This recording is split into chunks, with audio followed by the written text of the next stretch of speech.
네, 우리 하나님 말씀 함께 보겠습니다. 마태복음 6장 9절부터 13절입니다. 마태복음 6장 9절부터 13절. 주기도문 5번째 시간입니다. 함께 우리 한 목소리로 같이 한번 읽겠습니다. 그러므로 시작. 그러므로 너희는 이렇게 기도하라. 우리 아버지여, 이름이 거룩히 여김을 받으시오며 나라가 임하시오며 뜻이 하늘에서 이루어진 것 같이 땅에서도 이루어지이다. 오늘 우리에게 일용할 양식을 주시옵고 우리가 우리에게 죄 지은 자를 사하여 준 것 같이 우리 죄를 사하여 주시옵고 우리를 시험에 들게 하지 마시옵고 다만 악에서 구하시옵소서.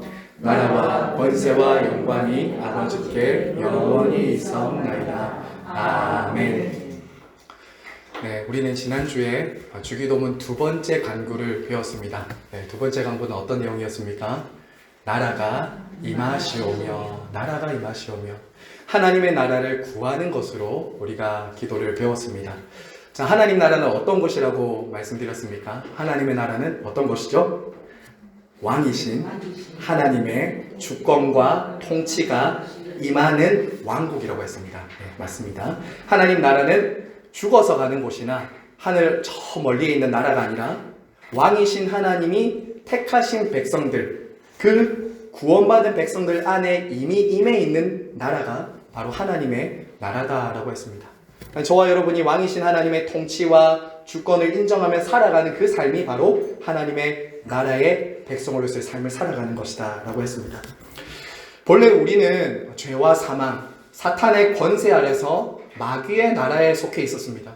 하지만 그리스도께서 우리를, 자기 백성들을 그 죄와 사망, 사탄으로부터 구원하셨기 때문에 우리는 하나님의 백성이 될 수 있었던 것입니다. 여러분, 그래서 성도는 어떤 사람들인가? 성도는 주권이 바뀐 사람들입니다. 지난주에 나라의 세 요소 중에 주권이 있었지 않습니까? 세상 나라 백성일 때 우리가 구원받기 전에는 주권이 누구에게 있습니까? 자기 자신에게 있습니다. 하지만 그리스도께 속한 이후에 우리는 철저하게 우리의 주권은 그리스도께 속한, 왕이신 그리스도께 속한 사람들이 된 것이죠. 그러므로 우리는 이 땅에 그리스도의 통치와 다스리심 안에서 살아가야 된다라고 말씀을 드렸습니다. 자, 그런데 우리가 하나님의 나라를 구해야 되는 이유, 기도해야 되는 이유는 이것 때문이었습니다. 예수 그리스도께서 이 땅에 오심으로 하나님의 나라는 이미 임했습니다. 완성이 되었습니다. 하지만 아직 그 나라는 완전히 완성되진 않았기 때문입니다. 여전히 우리 안에 있는 부패한 본성과 여전히 하나님을 거스르는 이 세상의 악한 영들과 하나님께 거역하는 사람들이 이 세상 곳곳에 있기 때문에 우리는 하나님의 나라를 구하며 살아야 된다라고 말씀을 드렸습니다. 우리 안과 밖에 여전히 세상 나라, 사탄의 나라가 여전히 득세하고 힘을 떨치고 있기 때문이죠. 자, 그래서 하나님의 나라가 임하시오며 라는 것은 이미 임했지만 아직 임하지 않은 그 나라가 오도록 우리가 기도하는 것이다 라고 말씀을 드렸습니다. 그리고 이것은 우리 개인뿐만 아니라고 했죠. 개인뿐만 아니라 우리의 가정, 일터, 우리가 속한 나라 전체에 하나님의 온전히 다스려 주시옵소서 라고 기도하는 것이다 라고 말씀을 드렸습니다. 자, 제가 왜 지난주 것을 한 번 더 리바이벌 하냐면요, 이 하나님의 뜻을 구하는 기도는 앞에 있는 하나님의 이름이 거룩히 여김 받으시오며 나라가 임하시오며와 긴밀하게 연결되어 있는 기도이기 때문입니다. 이 세 가지 기도는 떨어질 수 없는 기도입니다. 왜냐하면 하나님의 이름이 거룩하게 되고 하나님의 나라가 우리 가운데 임하게 되면 무엇이 반드시 따라오게 되냐면 하나님의 뜻이 그 가운데 이루어지기 때문입니다. 반드시 따라오는 것입니다. 하나님의 이름이 거룩히 여김을 받고 하나님의 나라가 임하는 곳에는 반드시 하나님의 뜻이 이루어지는 것이죠. 자, 여러분, 왕이신 하나님의 백성, 하나님의 자녀가 된 사람들에게는 한 가지 중요한 변화가 생깁니다. 한 가지 중요한 변화가 생겨요. 여러분이 하나님의 백성인가 아닌가는 이 시금석, 이 기준을 가지고도 판단할 수 있습니다. 그것이 무엇입니까? 그것은 예수님을 믿기 전에는, 하나님의 백성이 되기 전까지는 철저하게 내가 하고 싶고 내가 원하고 내가 소원하는 것이 이루어지면 그것이 전부였습니다. 그것이 최우선순위의 관심사였다고요. 하지만 하나님을 믿고 하나님의 백성이 된 이후에는 어떤 변화가 일어나냐? 바로 하나님이 무엇을 원하실까?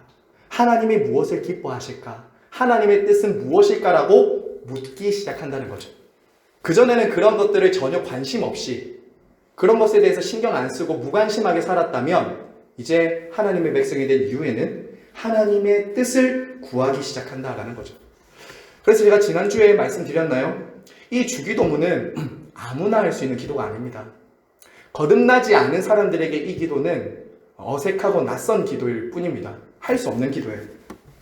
왕이신 하나님의 주권과 다스림 안에 있는 사람들만이 이 하나님의 뜻을 구하며 산다라는 것이죠. 여러분, 많은 사람들이요, 교회에 왔다가 예수님을 알게 되고 금세 믿음 안으로 들어오지 못하고 교회를 떠나는 이유가 뭔지 아십니까? 많은 사람들이 처음엔 교회를 옵니다. 방문도 해요.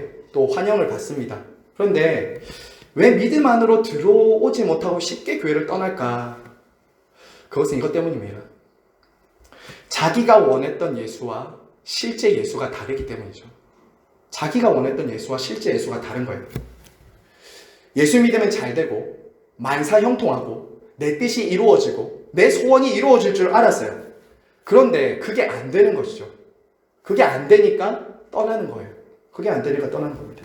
내 뜻을 이루기 위해서 예수를 수단으로 써보려고 했는데 내 뜻대로 안 되니까 이게 신앙생활이라는 게 이런 것인가 하고 이제 떠나는 것이죠. 근데 여러분, 예수님을 믿고 나서 여러분 뜻대로 된 것이 많습니까? 아니면 안 된 것이 더 많습니까? 안 된 것이 많다는 분도 계시고 된 것이 많다고 하시는 분도 계시죠. 나중에 결론부에 말씀드리겠지만 하나님의 뜻과 내 뜻이 같으면 아무 문제 없겠죠. 같으면 아무 문제 없습니다. 그런데 다르거나 그 뜻을 순종하고 행하는 데 있어서 고통이 수반되면 우리는 거기서 고통이 따르고 갈등이 오는 거죠.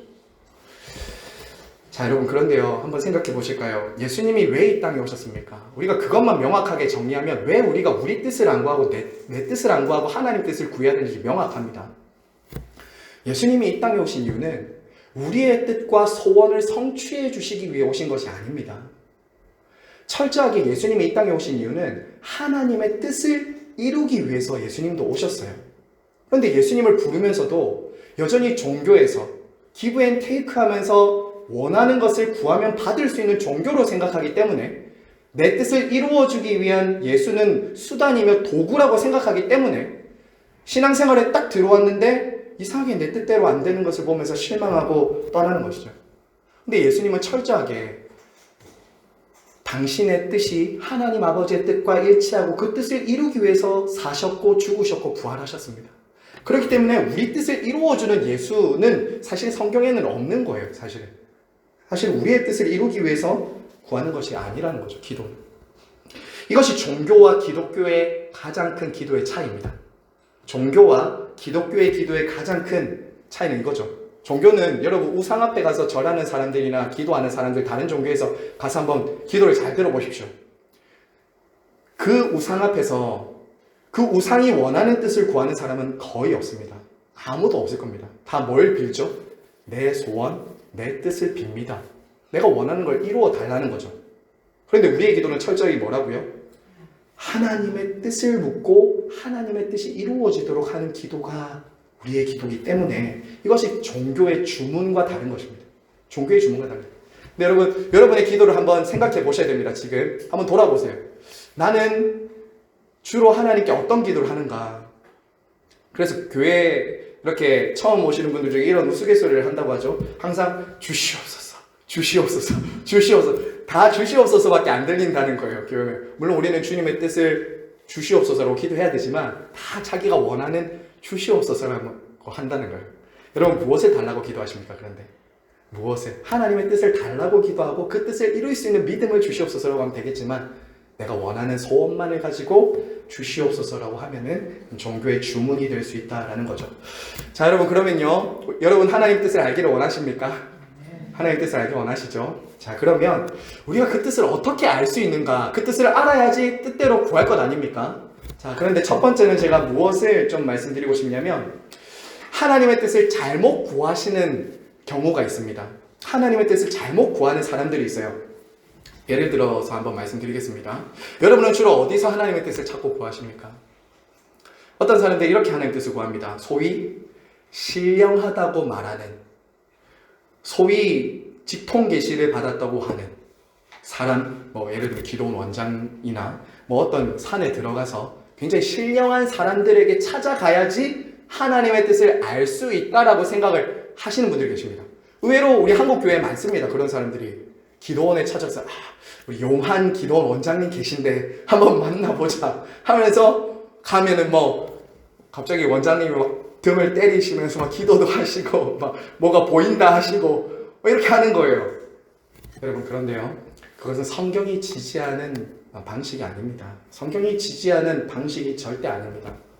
성경은요, 하나님의 뜻을 어떤 특별하고 신령한 사람들에게만 하나님의 뜻을 알려주신다고 절대 말하지 않습니다. 모든 성도들, 모든 진실한 성도들에게는 하나님의 뜻을 알려주신다라고 말씀을 하세요. 그렇기 때문에 마치 세상 사람들, 믿지 않는 사람들이 용한 무당이나 점쟁이를 찾아가듯이 하나님의 뜻을 알기 위해서 어떤 신령한 사람을 찾아갈 필요가 우리에게는 없다는 것, 여러분 꼭 잊지 마시기 바랍니다. 그런데 미혹되거나 그런 사람들한테 찾아가서 돈 잃고 집 잃고 사람 잃는 사람, 믿음 잃는 사람들 참 많이 보았거든요. 우리 가운데 그런 사람들이 아무도 없어야 될 것입니다. 두 번째로 잘못 하나님의 뜻을 구하는 사람들, 이런 사람들이 있습니다. 신비한 체험을 통해서 하나님의 뜻을 찾고 싶어요. 신비한 체험을 통해서. 여러분, 그럴 때 없으십니까? 환상이나 꿈을 통해서 하나님이 막 직접 음성을 막 들려주시는 것을 통해서 하나님의 뜻을 좀 명확히 보고 싶은 거죠. 우리 사사기에 나오는 그 사사 있지 않습니까? 입다였죠, 입다. 입다가 하나님의 뜻을 찾기 위해서 이렇게 그 양털 뭉치로 비를 내리시고 비를 내리지 않는 것을 통해서 하나님의 뜻을 보여달라고 하셨듯이, 그렇게 이제 하나님의 뜻을 어떤 신비한 방법을 통해서 알려달라고 할 수 있는 것이죠. 자, 예전에 제 교회 한 분이 한 청년이었습니다. 이런 저한테 늘 꿈을 꾸고 저한테 오는 거예요. 꿈을 꾸고. 왜 꿈을 꾸고 저한테 오는지 모르겠습니다. 꿈을 꾸고는 저한테 와서 이런 말 하는 거예요. 목사님, 이상하게 자꾸 꿈속에서 그 자매가 보입니다. 이런 거예요. 제가 그럼 뭐라고 해야 될까요? 그렇죠. 개꿈이다. 이렇게 해야 되는 거예요. 개꿈이다. 대적해야 되는 꿈이다. 자꾸 우리는 하나님이 뭔가 특별하고 비상한 방법으로 말씀해 주시고 보여주셔야지 뭔가 그 뜻을 알 수 있다라고 생각을 합니다. 그런데요, 물론 저는 하나님이 굉장히 비상하게 특별한 방식으로도 우리에게 지금도 말씀하실 수 있다고 생각합니다. 물론 저기 선교지 같은 곳에, 굉장히 성경이 보급되지 않은 곳에 그렇게 방법을 할 수도 있죠. 하지만 굉장히 그것에는 오류와 잘못된 해석이 많을 수 있습니다. 굉장히 오류와 잘못된 자의적 해석이 많을 수 있다고요. 자기 어젯밤에 생각한 걸 꿈으로 꾼 것뿐인데 이게 하나님의 음성인가 보다 하고 생각할 수 있다는 거예요. 우리 뇌는 잘 속이거든요. 자기가 간절히 원했던 것이 꿈속에 나왔는데 그게 하나님의 뜻이야 라고 스스로 세뇌시키고 그렇게 되는 거죠. 더 중요한 게 뭔지 아십니까? 마귀도 광명한 천사로 자기를 흉내낼 수 있다고 했어요. 마귀도 그런 꿈과 환상을 보여줄 수 있습니다. 그래서 우리는 신비주의에 빠져서는 안 됩니다. 어떤 환상을 보려고 하는 것도 아주 조심하고 주의를 기울여야 돼요. 사실 여러분, 그런 사람들 보면 되게 좀 부럽다는 생각을 한 번씩 하시는 분들이 계신지 모르겠습니다. 뭔가 봤다, 뭔가 보인다 라고 하는 사람들 보면 좀 무서워요. 한 번씩. 자, 그런데 여러분, 그게 신령한 것은 아닙니다. 내가 무언가 보인다, 내가 무언가 본다는 것이 신령한 것으로 자꾸 생각을 합니다. 우리는 이런 데서 잘 조심을 기울여야 돼요. 왜냐하면 한 목사님이, 어떤 집사님이 자꾸 뭐가 보인다고 오더랍니다. 자꾸 뭐가 보인대요. 우리 교회를 향한 하나님의 뜻은 이건 것 같대요. 또 저분을 향하신 하나님의 뜻은 이건 것 같대요. 그럼 목사님한테 막 찾아오는 겁니다. 그래서 목사님 너무 힘든 거예요. 이 사람이 환상을 보고 자꾸 꿈을 보고 하나님이 이렇게 말씀하신다고 목사님이 자꾸 찾아오니까 힘들잖아요. 이 목사님이. 그러니까 이 목사님이 이렇게 말한 거예요. 목사님 참다 이런 얘기를 한 겁니다. 자매님, 그건 신령해서가 아니라 미숙해서입니다. 그건 신령해서가 아니라 미숙해서입니다.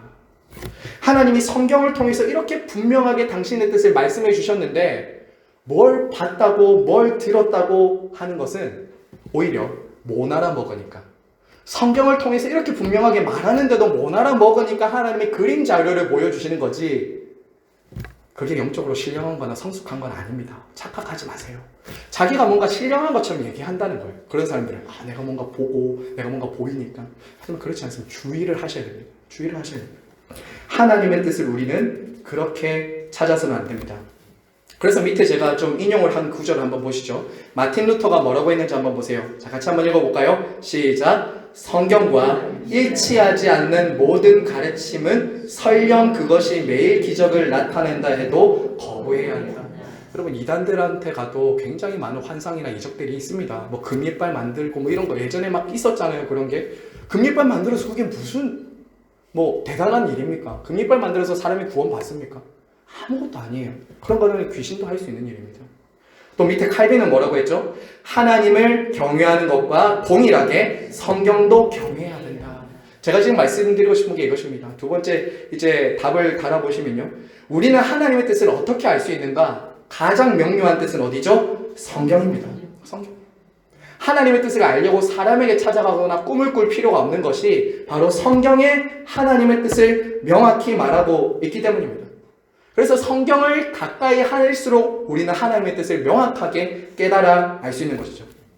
자, 여러분, 오늘 말씀에서요, 이 주기도문에서 하늘의 뜻이 이루어지다라고 할 때 이것이 단수입니다. 단수. 뜻들이 아니라 단수예요. 하나님의 뜻이 하늘에서처럼 땅에서 이루어지다 할 때 이게 단수인데요, 여러 가지가 아니라 하나라는 거예요. 하나님의 뜻이 하나라는 거예요. 자, 그런데 성경을 보면요, 우리가 하나님의 뜻이라고 말한 구절들이 굉장히 많이 나옵니다. 하나님의 뜻이라고 명시적으로, 구체적으로 나온 성경 구절들이 있어요. 제가 거기 옆에 적어 두었는데요. 근데 그것을 지금 다 찾아볼 수는 없고 제가 말씀드리겠습니다. 대표적인 성경 구절이에요. 하나님의 뜻이라고 우리에게 분명하게 말해주고 있는 구절들이 대표적으로 있는데, 데살로니가전서 5장 16절에서 18절은 우리가 잘 암송하는 말씀일 것입니다. 항상 기뻐하라, 쉬지 말고 기도하라, 범사에 감사하라. 이는 그리스도 예수 안에서 너희를 향하신 하나님의 뜻이니라. 이것은 하나님의 뜻이라고 명확하게 말했습니다. 항상 기뻐하라, 쉬지 말고 범사에 감사하라. 자, 그리고 베드로전서 3장 17절에 이렇게 말합니다. 그냥 대충 이렇게 적어만 두세요. 선을 행함으로 고난받는 것이 하나님의 뜻일진데, 이렇게 했습니다. 선을 행함으로 고난받는 것이 하나님의 뜻이다, 이렇게 되어 있어요. 데살로니가전서 4장 3절에 이렇게 말합니다. 하나님의 뜻은 이것이니 곧 너희의 거룩함이라. 거룩함이라. 곧 음란을 버리고. 디모데전서 2장 4절은 하나님은 모든 사람이 구원을 받으며 진리를 아는 데 이르기를 원하시느니라. 자, 마지막 하나만 더 보겠습니다. 요한복음 6장 40절에 예수님이 이렇게 말합니다. 내 아버지의 뜻은, 하시면서 뭐라고 하냐면, 내 아버지의 뜻은 아들을 보고 믿는 자마다 영생을 얻는 이것이니 마지막 날에 이를 다시 살리리라 하시니라. 아멘. 여러분, 이처럼 하나님의 뜻이라고 말하는 성경에 명시적이고 구체적인 내용이 있습니다. 그렇죠? 이것은 우리가 하나님의 뜻이니까 해도 되고 안 해도 되고가 아닙니다. 구해도 되고 안 구해도 되고가 아니에요. 이것은 반드시 우리가 지키고 순종하고 구해야 되는 뜻들입니다. 자, 그러면 오늘 말씀에서 이 모든 말씀들을 뭉뚱거려서 단수라고 지금 말하고 있다라고 했는데요. 자, 여기서 이 단수라 표현된 것을 이렇게 이해하시면 됩니다. 하나님의 뜻, 우리가 지난주 주일 오후에 배웠던 그 작정과도 굉장히 좀 밀접하게 연결되어 있습니다. 즉, 창조 때부터 종말에 이르기까지 하나님이 영원전부터 계획하시고 뜻하신 그 뜻, 그 한 가지의 뜻, 그 선하신 뜻이 우리 개인과 가정과 일터와 교회 안에 이루어지게 해 주시옵소서라는 기도입니다. 다시 한 번 더 말씀드릴게요. 창조부터 종말에 이르기까지 하나님이 계획하신 그 섭리 속에서 하나님이 작정하신 그 뜻, 그 선하신 뜻이 우리 개인과 가정과 일터와 우리 나라에 임하도록 구하는 것. 이게 하나님의 뜻의 단수의 의미입니다. 하나님의 뜻의 단수입니다. 창조부터 종말까지 하나님이 계획하신 뜻. 자, 그럼 여러분, 여기서 궁금하지 않습니까? 왜 하나님이 우리에게 당신의 뜻을 구하라고 하셨을까? 저는 되게 이게 궁금했습니다. 전지전능하시잖아요, 하나님은. 하나님 전지전능하시고 우리 없이도 사실은 하나님의 뜻을 이루실 수 있잖아요. 우리 없이도 하나님의 뜻을 이룰 수 있습니다. 왜 그런데 하나님은 당신의 뜻을 묻고 구하고 그것이 이루어지도록 기도하라고 하셨을까? 사실 여러분 한번 생각해 보세요. 이거 조금 외람된 표현이지만 여러분이 하나님이라고 생각해 보시고 만약에 나 같은 사람에게 하나님의 뜻을 구하고 물으라고 한다면 그것만큼 불편한 일이 어디 있을까요? 한번 생각해 보세요. 하나님 편에서 이것은 사실은 굉장히 성가시고 귀찮은 방식을 택하신 것 아니겠습니까? 저는 그렇게 느껴지더라고요. 굳이 하나님의 뜻에 하나님의 백성들에게 당신의 뜻을 보여주시고 이것을 설득하시고 이것을 기도하라고 하시는 이유가 뭘까? 사실 왜 그러냐면요. 종종 우리는 하나님의 뜻을 완전히 온전히 다 따르지 못할 때도 많지 않습니까? 저와 여러분 그렇잖아요. 하나님의 뜻을 보여주셔도 잘 모를 때도 많고 그 뜻에 우리가 온전히 순종하지 못할 때도 우리는 많잖아요. 그런데 왜 하나님은 굳이 이런 불편한 방식, 왜 이런 방법을 통해서 당신의 백성들에게 뜻을 보여주시고 잘 못 알아먹으면 때로는 설득하시고 그 뜻을 이루기 위해 때로는 징계하시고 그 뜻이 이루어지도록 계속 오랜 시간 기다리시고 왜 그렇게 하실까요? 천지전능하시면 그냥 차라리 하나님의 뜻을 새긴 뇌를 그냥 머리에 딱 넣어주시면 좋을 텐데 그게 아니잖아요. 왜냐하면요. 하나님이 우리를 로봇으로 대하지 않고 인격체로, 인격적인 관계로 우리를 만나시기 때문이죠. 하나님은 로봇이나 우리를 기계로 만들지 않고 우리와 인격적인 관계 속에서 당신의 뜻이 이루어지기를 원하셨다라는 거예요. 자, 너무 감사하지 않습니까? 이게 그래서요. 하나님은 하나님의 뜻을 구하게 하심으로 더 친밀하고 온전한 관계 안으로 들어가게 하시는 거예요. 그 뜻을 순종하고 알아갈수록 마치 부모와 자녀가 부모가 아이들에게 야 저기 가면은 내가 뭘 숨겨놨어 그거 한번 찾아라 하고는 이제 숨어서는 막 찾아가는 것이 막 기쁘고 예쁘잖아요. 그렇듯이 마치 더 친밀한 관계 가운데 들어오게 하신다는 거예요. 하나님의 뜻을 보여주시고 알려주시면서 그 하나님을 경험하게 하심으로 바로 그 뜻에 순종할 때 하나님을 경험하는 특권을 누리게 하신다라는 거예요. 저는 이게 너무 감사했어요. 하나님이 우리에게 이처럼 오래 참으시고 하나님의 뜻을 참 몰라줄 때도 많고 순종 못할 때도 많은 우리를 이렇게 대하시면서 기도를 통해 하나님의 뜻을 구하게 하시는구나. 너무 감사했다라는 것입니다. 자, 3번으로 넘어가세요. 자, 그러면 여기서 우리가 하나님의 뜻이라고 말할 때 나타난 하나님의 뜻과 숨겨진 하나님의 뜻을 좀 구분해야 됩니다. 나타난 하나님의 뜻과 숨겨진 하나님의 뜻. 말씀드린 것처럼 성경에 나타난 뜻에 대해서는 우리가 반드시 순종하고 따라가야 되지만 성경에 모든 것이 다 나와 있지 않지 않습니까? 제가 이걸 조금 예를 들어서 이제 설명해 드릴 텐데 나타나지 않은 뜻이 있어요. 이게 참 우리가 곤혹스러운 것입니다. 자, 우리 신명기 29장 29절 한번 볼까요? 신명기 29장 29절 같이 한번 읽겠습니다. 시작.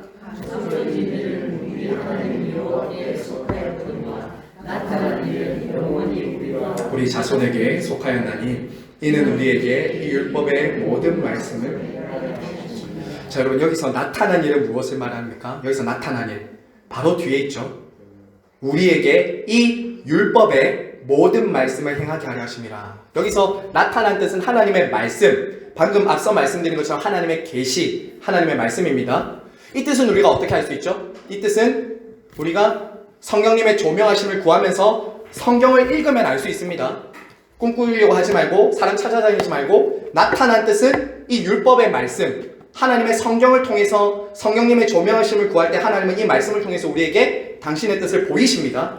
자, 그러면 여기서 이제 우리가 궁금한 건 그런 거죠. 우리가 궁금한 건 성경에 안 나온 거, 엑스트라, 좀 하나님 요거 말고 조금 더 감추어 주신 뜻입니다. 예를 들면 이런 거예요. 지난주에 우리가 웨스트민스터 신앙고백서에 배웠을 때 이걸 배웠어요. 선택과 유기. 이건 감추어진 뜻입니다. 우리가 이것을 선택과 유기를 알 수 있습니까? 누가 선택받았는지 누가 선택받지 못했는지 우리는 그 뜻을 알 수 있다 없다? 없습니다. 조금 우리의 실제 생활에 조금 적용해 보겠습니다. 결혼하지 않은 청년들이 배우자를 누가 하나님이 짝지어 주신 배우자인지 알 수 있습니까? 없습니까?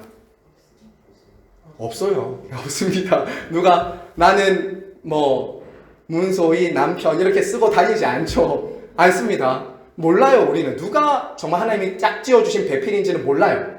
하지만 그건 알 수 있죠.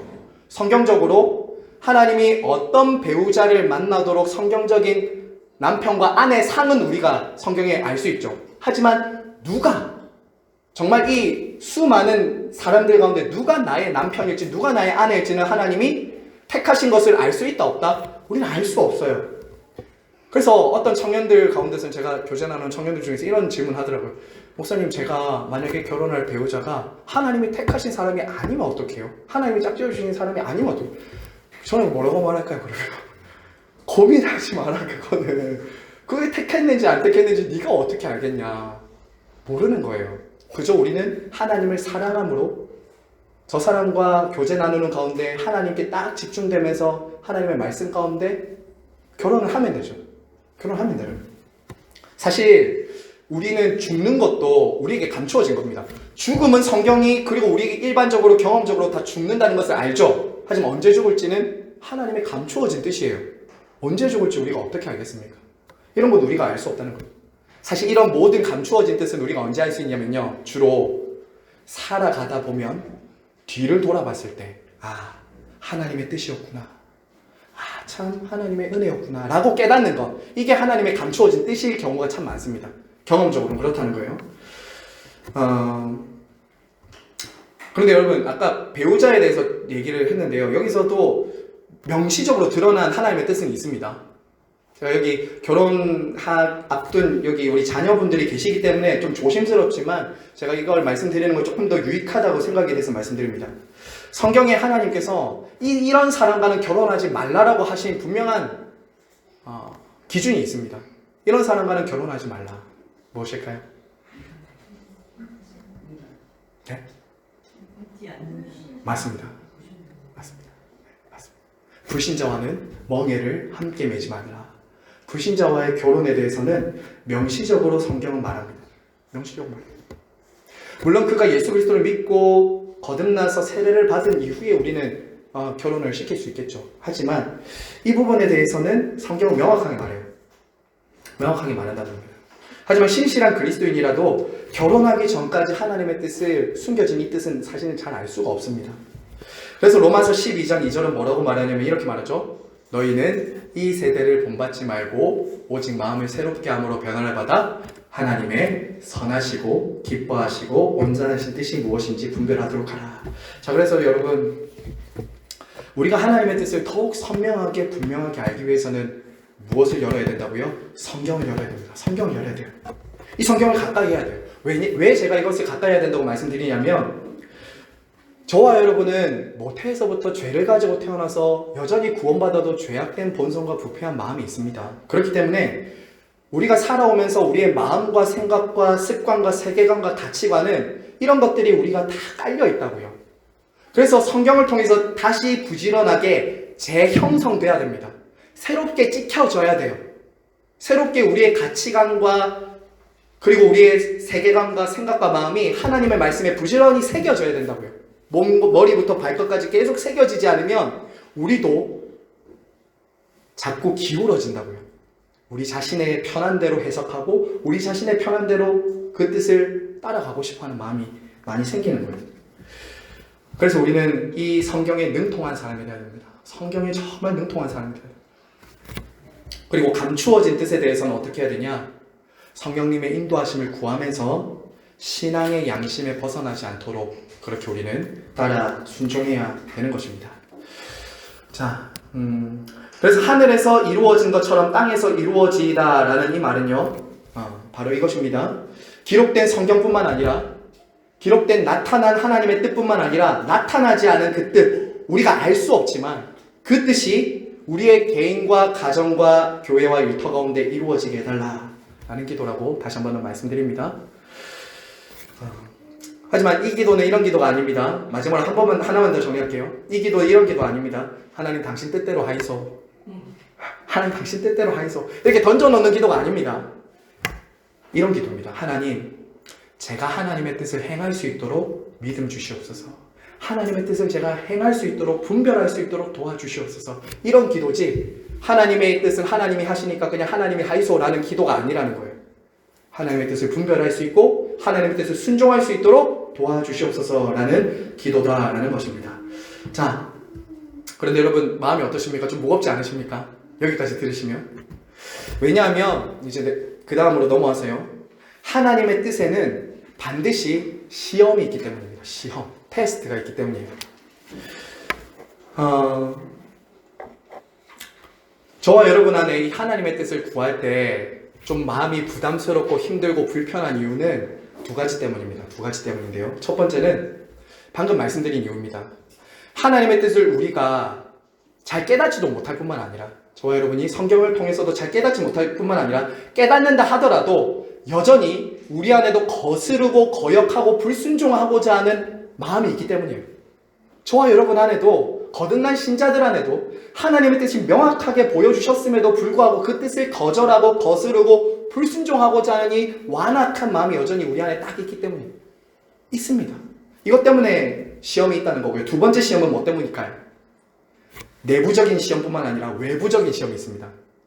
하나님의 뜻을 구하며 사는 것을 여러분 이 세상이 웰컴합니까? 환영합니다. 당신 하나님의 뜻을 행하러 오셨군요. 환영합니다. 안 한다는 거죠.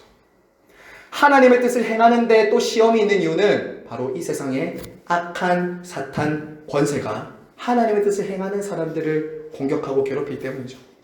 하나님의 뜻과 무관하게 살아가는 이 세상 뜻을 구하는 사람들이 여러분 주변에 있기 때문이죠. 시험이 있습니다. 공격이 있습니다. 여러분 우리는 이런 거 다 경험합니다. 저와 여러분은 한번 생각해 보십시오. 이 땅을 살아가는 우리는 경험적으로, 단기적으로 하나님의 뜻이 우리의 삶 가운데 어긋나는 것 같은 경험들을 합니다. 실제로 그래요. 하나님의 뜻과 다르게 이루어지지 않는 것 같은 섭리가 일어날 때가 우리의 삶에 있다는 겁니다. 왜냐하면 하나님의 생각과 시간과 방법이 우리와 다르기 때문입니다. 우리와 다르기 때문에. 잘 한번 생각해 보세요. 하나님은 영원하고 불변하며 전지전능합니다. 하지만 우리는 어떻습니까? 유한하고 변하며 전지전능하지 않습니다. 그런 사람들이죠, 우리는. 그런데 그 무한하시고 영원하시고 전지전능하신 하나님의 뜻이 우리 가운데 이루어진다고 하니까 그 간격이 얼마나 크겠습니까? 그래서 이사야서 55장에 이렇게 말하잖아요. 내 생각은 너희 생각과 다르며 내 길은 너희 길보다 높아서 하늘이 땅에서 높음 같이 내 뜻과 내 길은 너희와 다르다 라고 했잖아요. 하나님의 뜻은 우리의 뜻과 다르기 때문에 때로 우리에게 시험과 유혹이 생길 수 있다는 것입니다. 한평생 같이 부부가 살고 있어도 서로 뜻이 안 맞을 때가 있지 않습니까? 그렇죠. 한평생 부부로 살고 있어도 서로 뜻이 안 맞을 때는 참 괴롭고 힘듭니다. 여러분, 하나님은 어떠실까요? 우리와 그 간격과 차이가 얼마나 크신 분입니까? 그러니 우리가 얼마나 그 뜻을 이루기까지 때로는 힘들고 고민이 있고 힘든 일들이 없지 않을까요? 제가 조금 더 구체적으로 말씀드려 보겠습니다. 기도했는데 병이 안 나을 수도 있습니다. 저 그런 경우 참 많이 봤습니다. 기도했는데 병이 안 나을 수도 있습니다. 심지어 죽을 수도 있습니다. 오랫동안 남편의 구원을 위해서 기도했는데 여전히 오히려 더 남편의 마음이 강팍해질 수도 있습니다. 마음을 닫고 열지 않습니다. 한 신혼부부는 오랫동안 자식을 달라고 기도했는데 믿지 않는 사람은 저렇게 순풍순풍 아이를 낳는데 믿는 이 가정에는 자녀를 또 안 주세요. 마치 한나의 가정처럼 안 주시는 거예요. 여러분, 그럴 때 어떻습니까? 우리는 하나님의 뜻을 의심하게 되는 거죠.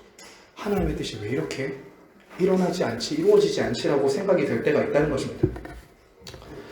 이처럼 하나님의 백성들에게는 경험적으로, 단기적으로 이 땅에 있을 때는 하나님의 뜻과 다르게 일어나는 것 같은 일들을, 경험들을 하게 된다라는 것이죠. 하지만 여러분, 그럴 때 한번 생각해 보십시오. 결론부터 한번 말씀드리면요. 그것은 마치 이런 겁니다.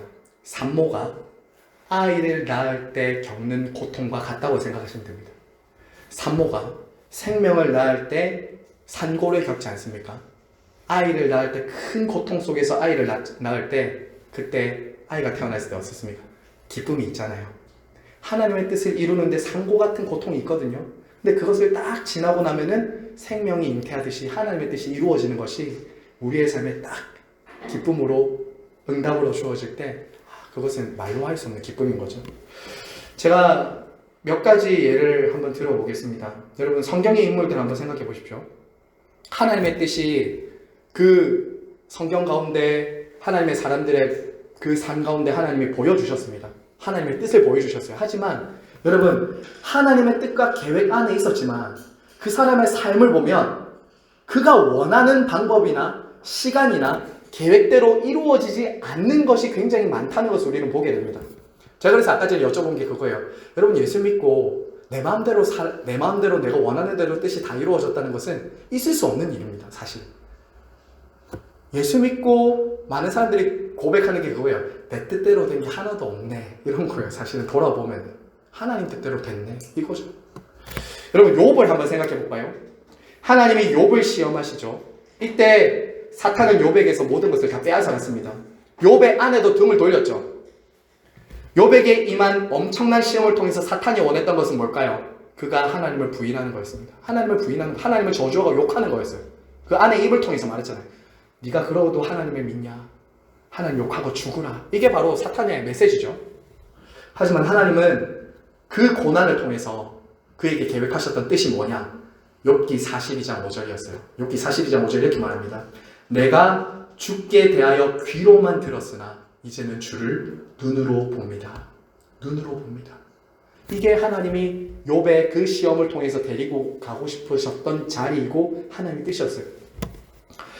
고난 가운데 욥은 그가 이전에 가졌던 신앙과 경건과는 비교할 수 없이 하나님을 눈으로 보는 그 신앙의 경험까지 하게 된 것입니다. 여러분, 욥의 믿음과 고백은 하루아침에 만들어진 게 아닙니다. 여러분이 욥기 1장부터 42장까지 보셨겠지만 욥의 그 경건, 욥의 그 믿음의 고백, 욥의 그 마지막 결말 있죠. 그것은 그냥 하루아침에 전화위복됐다라고 말할 수 없습니다. 왜냐하면 욥기 3장부터 39장 하나님이 등장하기 전까지 욥이 치열하게 하나님의 뜻을 묻고 구합니다. 도대체 왜 내 삶에 이런 일들이 일어나는 겁니까? 라고 하면서 하나님께 묻는다고요. 하나님께 끊임없이 씨름한다고요. 뭘 가지고? 하나님의 뜻을 가지고. 욥의 친구들 와서 말합니다. 하나님의 뜻은 네가 회개하는 거다. 하나님의 뜻은 네가 저주받고 있으니까 하나님의 벌 받는 거니까 회개하는 거다 라고 말했다고요. 하나님의 뜻은 그게 아니었어요. 욥에게 하나님을 다른 차원으로 경험할 수 있도록 이끌어가고 계셨던 것이죠. 그 부지하심 속에서도. 그리고 마침내 하나님은 욥을 마지막 실제적으로 그가 잃어버렸던 모든 것들을 다시 회복시켜 주심으로 욥을 향한 당신의 뜻을 이루셨죠. 여러분, 욥뿐만이 아닙니다.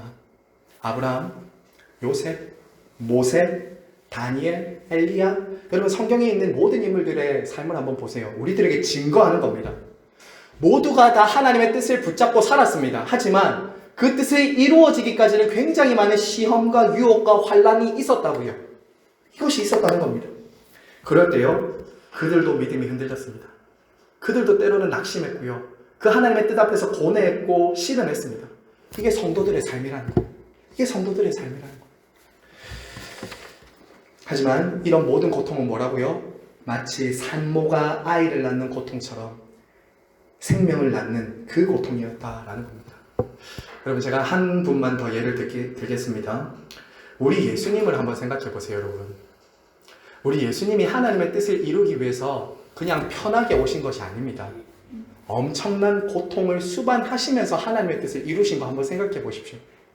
예수님의 제자들도 생각해 보세요. 누구도 하나님의 뜻을 이루기 위해서 그냥 편안하게 살았던 사람들은 아무도 없습니다. 제가 왜 굳이 이 대지를 여기에 준비하다가 넣었냐면, 우리는 자주 하나님의 뜻을 행하고 하나님의 뜻을 순종하는 것은 마치 탄탄대로가 그냥 펼쳐지는 것 같은 신앙생활을 기대할 때가 많습니다. 그러다 보면 하나님의 뜻을 순종하고 따라가면서도 낙심하고 좌절하고 하나님 어떻게 이러시냐고 원망하는 거죠. 그런데 여러분, 그렇지 않다는 거예요. 하나님의 뜻은 우리의 고난과 우리의 역경 속에서 더 연그러지는 열매 속에서 나타나는 거예요. 여러분, 예수님이 십자가에 못 박히실 때 하나님의 뜻이 완전히 성취되지 않습니까? 그 십자가에서. 그런데 그 십자가에서는 어떤 고통들을 당하셨습니까? 육체적인 고통도 당하셨지만 모든 제자들이 자기를 부인하고 떠나는 배반의 고통도 당하셨어요. 배반의 고통도 당하셨어요. 심지어 하나님께 버림받는 것 같은 고통까지도 받으셨어요. 그 하나님의 뜻을 이루실 때. 하지만 어떻게 되셨죠? 마침내 하나님의 뜻에 순종하심으로 하나님께 영광을 돌리신 거죠. 여러분, 그래서 저는 우리 교회 안에서 가끔씩 그런 얘기들이 일어나지 않았으면 좋겠습니다. 가끔 우리 주변 지체들 가운데서도 하나님의 뜻을 붙잡고 살다가 어려운 분들이 계시거든요. 어려움 당하고 힘들어하는 분들 계시잖아요. 그럴 때는 너무 쉬운 위로를 주지 않으셨으면 좋겠습니다. 우리 교회 공동체 안에 성도들 안에 조모임을 할 때 하나님의 뜻에 이렇게 막 붙들고 살고 있는데 옆에 있는 권사님 다 잘 될 거야. 괜찮아. 하나님 뜻이 있을 거야. 이런 상투적인 말을 하시지 않으셨으면 좋겠어요. 그것은 오히려 위로가 아니라 더 아프게 하는 것이 될 수 있습니다. 요배 친구들처럼 혹시 죄 있는 거 아니야? 이렇게 하시면 안 돼요. 그것은 하나님의 뜻이 아닙니다. 특별히 고난받는 사람들에게 위로라는 이름으로 하나님의 뜻이 있을 거야 라고 그냥 쉽게 말씀하시면 안 됩니다. 쉽게 말씀하시면 안 돼요. 그것은 전혀 도움이 안 됩니다. 함부로 하나님의 뜻이라는 이름으로 우리가 하나님 자리에서 다른 사람들을 판단하고 다른 사람들에게 위로를 주려고 하시지 않는 것이 훨씬 더 유익할 때가 많습니다. 제가 이전에 있었던 향상교에서 장애인 부서를 맡았었거든요. 장애인 부서를 맡으면 굉장히 사람들이 많은 말을 합니다. 아이고, 저 부모가 무슨 죄가 있었길래 이런 얘기도 하며 장애 속에도 하나님의 뜻이 있을 거야 라고 얘기도 합니다. 물론 하나님 그것을 본인들이 깨닫고 돌이키면 감사한 거죠. 근데 그것을 제3자나 다른 사람들이 하면서 들을 때 그 부모의 마음, 그 당사자의 마음이 어떨까요? 하나님이라는 이름으로 폭력을 행사하는 것과 같다라고 느낄 때가 많아요. 실제로 제가 장애인 부모님들 신방하면서 들은 이야기입니다. 회개하라고 하지 않나? 하나님의 위로가 있을 거라고 하지 않나? 하나님의 뜻이니까 고쳐질 것이라고 말하지 않나? 그건 무식한 거죠. 장애는 고쳐지는 게 아닙니다. 함께 가는 겁니다. 그래서 여러분, 하나님의 뜻을 붙잡고 살아가는 주변 성도들을 만날 때 때로는 그 삶에 역풍이 불어오고 힘든 일이 일어날 때 우리는 뭘 해줘야 될까요? 그냥 손을 잡아주면 돼요. 손 잡아주고 같이 아파하면 되는 거죠. 같이 울어주면 되는 거죠. 괜찮나? 부상으로 괜찮나? 그리고 조금 더 인생의 연륜을 사신 분들은 뭐라고 하면 될까요? 나도 그랬다. 내가 들어도 이렇게 아프고 힘든데 니는 얼마나 힘들겠노? 하면서 들어주는 거죠. 안아주는 거죠. 이게 교회 공동체 안에 일어나는 거여야 됩니다. 하나님의 뜻을 너무 쉽게 남발하시면 안 됩니다. 교회 안에서 그럴 때 많거든요. 하나님의 뜻이 다 있을 겁니다. 하나님의 뜻이 잘 될 겁니다. 그런 말 너무 쉽게 해서는 안 됩니다. 왜냐하면 하나님의 뜻 안에는 반드시 시험과 고난과 역경이라는 그 시간 터널이 있기 때문입니다. 그 터널을 지나가고 있는 사람들에게 무조건 잘 된다 이런 것은 우리가 적당하지 않다는 것입니다. 자, 이제 마지막입니다. 마지막. 자, 여기까지 잘 오셨습니다. 이제 마지막인데요. 하나님의 뜻을 구하는 것은 무엇을 부인하는 것일까요? 내 뜻을 부인하는 것입니다. 이게 마지막입니다.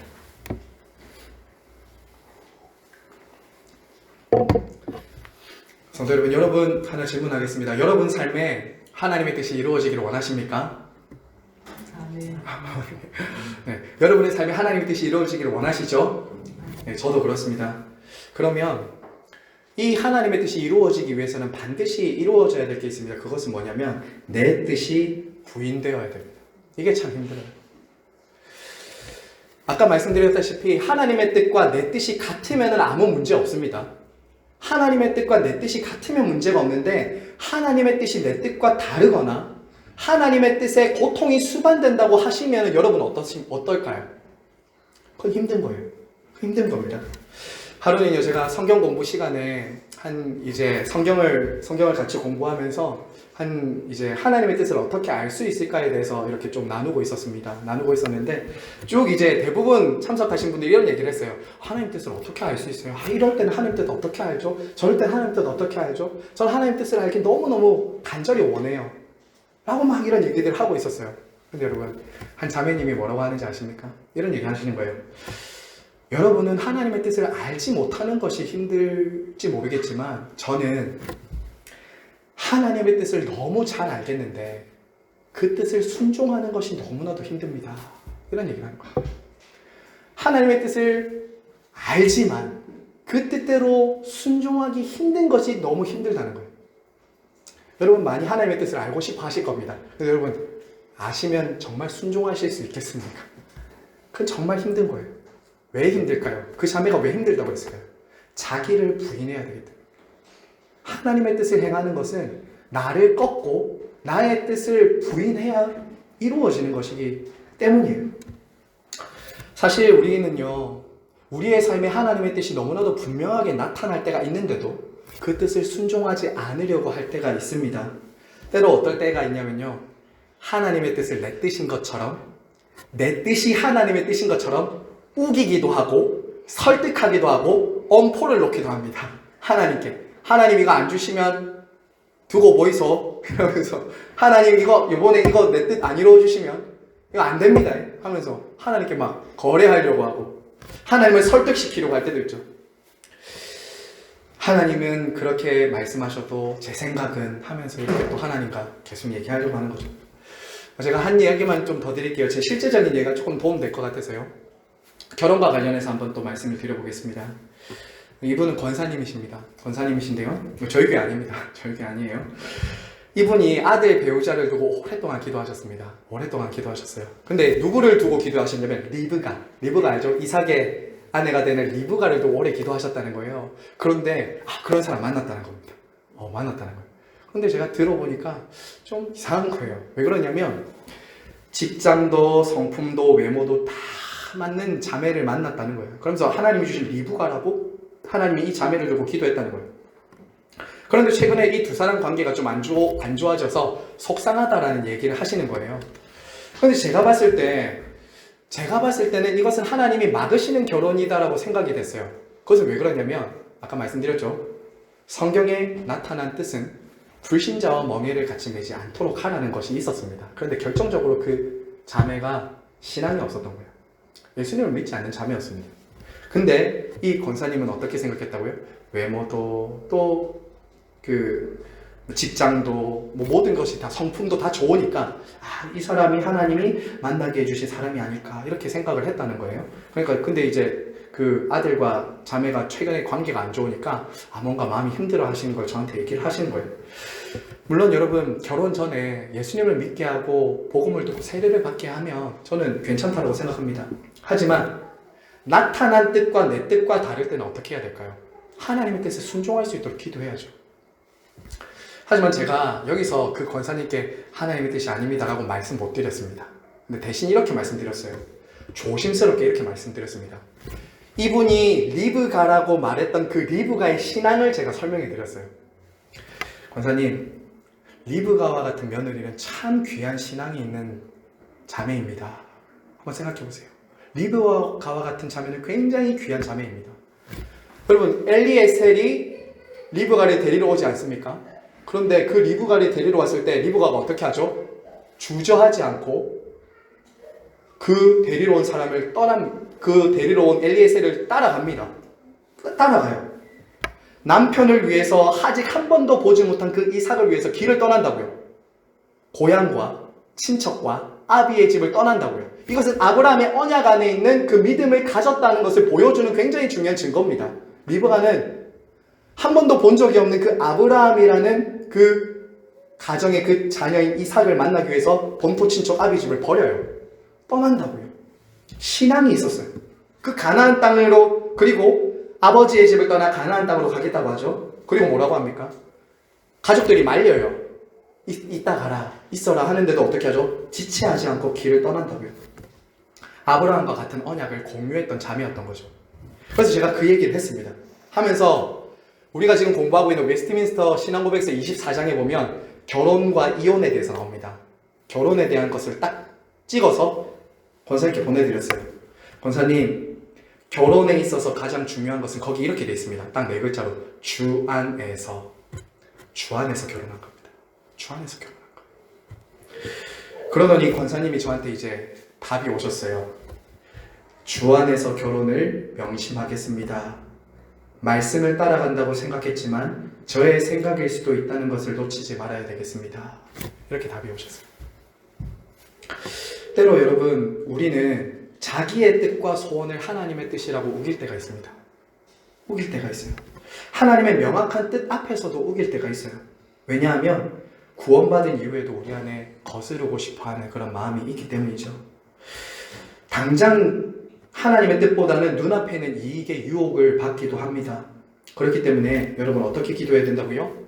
하나님의 뜻과 내 뜻이 다를 경우에는 하나님, 제가 하나님의 뜻에 순종할 수 있게 해주십시오 라고 기도해야 하는 것입니다. 자, 그런 기도를 가장 잘 보여주신 분이 누구실까요? 내 뜻대로 마옵시고 아버지 뜻대로 하옵소서라고 기도하신 분이 누구시죠? 예수님이죠. 어디서 기도하셨죠? 그렇게 겟세마네 동산에서. 우리가 특세 때 보았지만 예수님의 그 기도, 겟세마네 기도야말로 자기를 부인하고 자기의 뜻을 꺾으신 그러나의 기도를 한 것이죠. 어떻게 기도하셨죠? 예수님이 아버지여, 아버지께서는 모든 것이 가능하오니 이 잔을 할 수만 있으면 내게서 옮기시옵소서.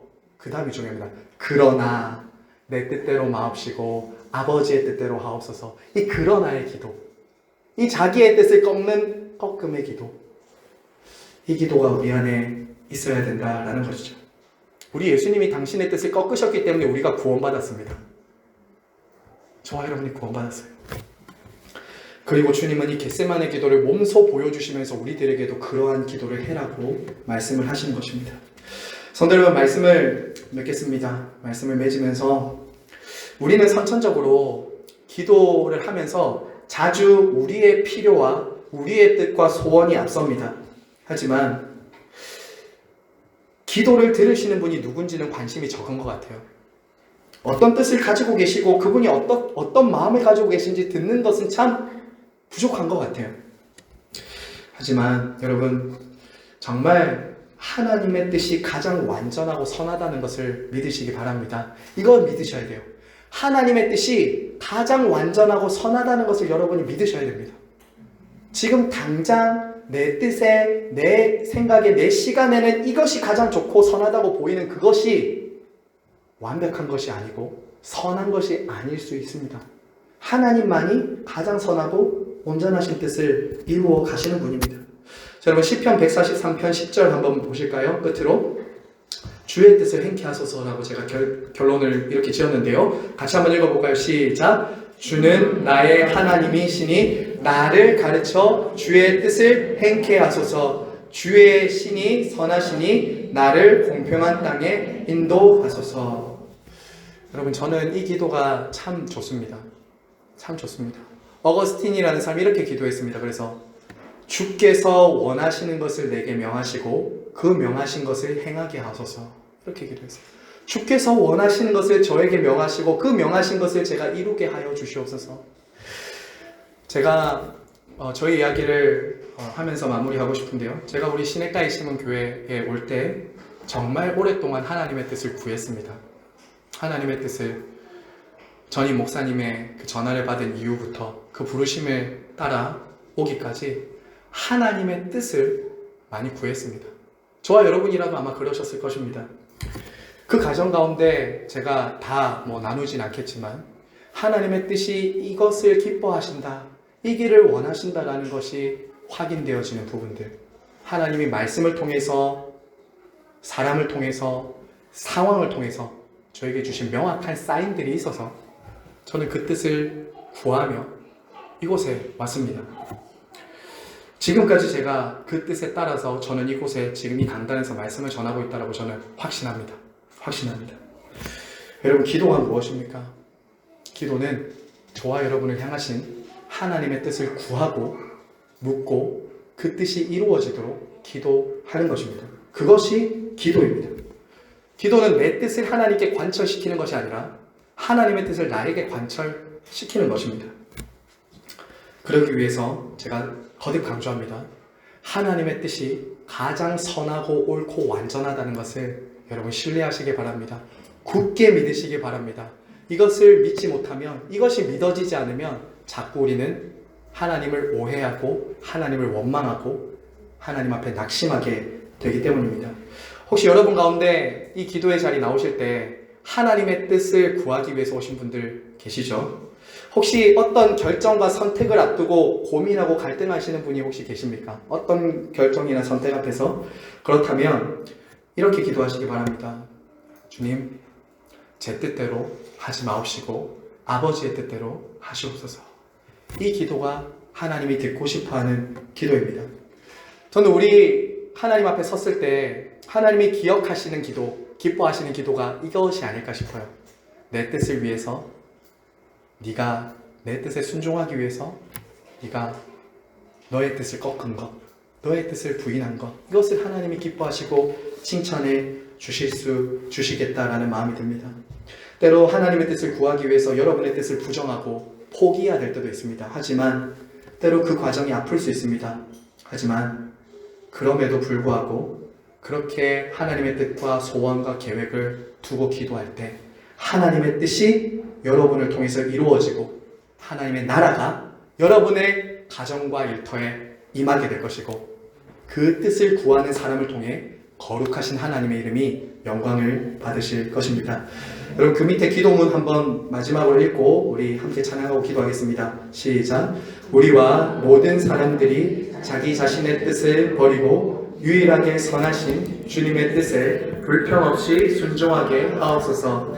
그리하여 각 사람이 자신의 뜻과 소명을 하늘의 천사들처럼 즐거이 그리고 충성스럽게 수행하게 하옵소서. 아멘. 우리 함께 찬양하겠습니다.